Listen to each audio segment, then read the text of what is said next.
आज मस्तपैकी बोंबील फ्रायचा बेत करणार आहे। ओले बोंबील म्हटलं की ह्याचा रस्सासुद्धा खूपच छान लागतो। घरी येऊन त्यांना स्वच्छ करून घेतले आणि स्वच्छ पाण्याने धुवून त्यांना पाट्याखाली ठेवून टाकणार आहे। 1 तासभर त्याच्यातलं पाणी संपूर्ण निघून जाईल पाट्याखाली ठेवल्यामुळे।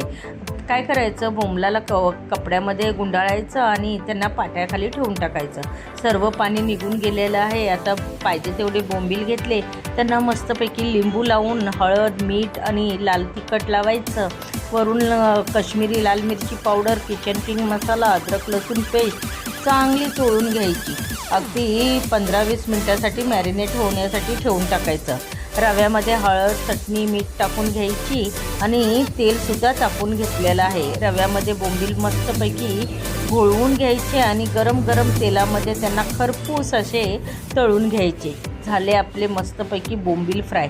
रस्साही करून बघा, खूप आवडेल तुम्हाला।